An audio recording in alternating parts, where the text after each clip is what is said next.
आदरणीय मोदीजींच्या नेतृत्वाखाली ती बैठक झाली आणि NDAच्या घटक पक्षांनी म्हणजे आम्ही शिवसेनेने पण मोदीजींना समर्थनाचं पाठिंब्याचं पत्र दिलं।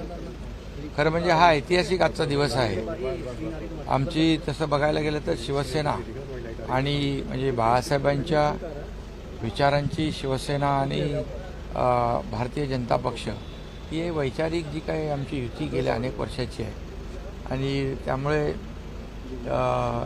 एक समान विचारधारा असलेले दोन्ही पक्ष आहेत। त्यामुळे एक आनंदही आहे की सलग तिसऱ्यांदा आदरणीय मोदीजी या देशाचे प्रधानमंत्री होत आहेत आणि 10 वर्षामध्ये त्यांनी जे विकासाचं काम केलं, देशाला एक प्रगतीकडे नेण्याचं काम केलं।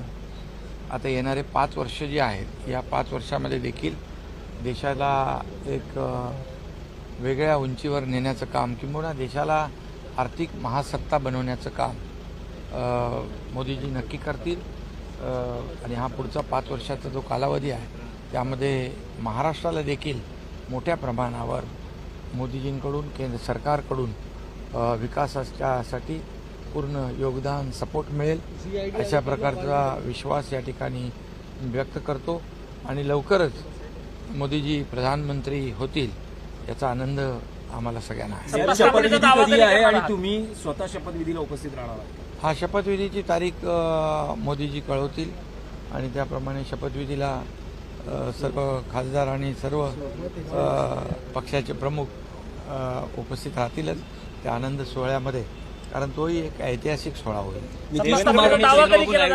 समर्थनाचं पत्र दिलं, हा त्यांनी पत्र दिलं, शिवसेनेने पत्र दिलं, सर्व घटक पक्षांनी आज पाठिंबा दिला आणि सगळ्यांनी सह्या देखील केल्या। त्यामुळे सर्व NDAच्या घटक पक्षांना देखील त्यांनी देखील आपली ती पाठिंबा आणि मोदीजींना शुभेच्छा दिल्या त्या बैठकीमध्ये। हे अतिशय चांगली बैठक खेळीमेळीच्या वातावरणामध्ये झाली। चर्चा झाली आहे, बोलणं झालं, त्यांना आम्ही सांगितलं की आपण एक टीम म्हणून काम करतो, त्यामुळे एका निवडणुकीमध्ये कमी जास्त यश अपयश मिळालं याचा अर्थ आपण ही सगळ्यांची सामूहिक जबाबदारी आहे। त्यामुळे पराभवाने खचून जाणारे कार्यकर्ते आम्ही नाही।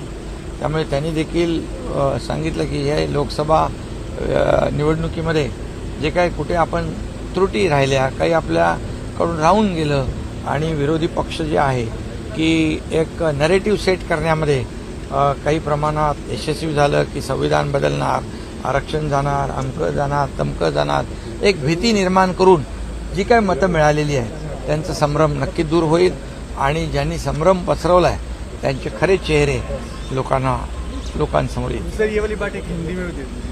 और आणि म्हणून त्यांना सांगितलं एक आपण टीमवर्क म्हणून काम केलंय, टीमवर्क म्हणून आपण यापुढे देखील आपण काम करणार आहोत। त्यामुळे और आज एक बहुत ही ऐतिहासिक महत्वपूर्ण बैठक आदरणीय प्रधानमंत्री मोदी जी के नेतृत्व में NDA की हुई है और प्रधानमंत्री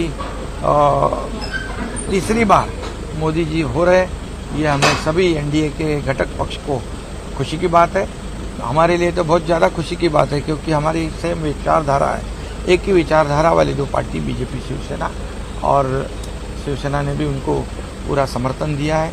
और निश्चित रूप से 10 साल तो विकास के काम हुए, इस बलबूते पे लोगों ने फिर एक बार NDA को मेजॉरिटी दी हुई है।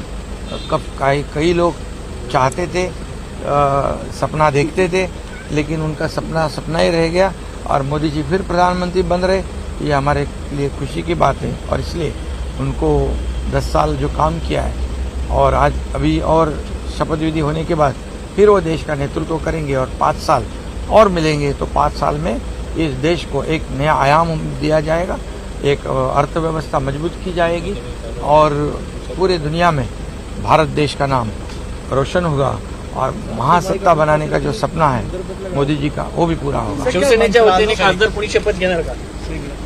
पहिला हे तर होऊ द्या मोदीजींचा शपथविधी. पहिला मोदीजींचा शपथविधी हा आम्हाला महत्वाचा आहे. हे प्रधानमंत्री होणं हे सगळ्यात आम्हाला महत्वाचं.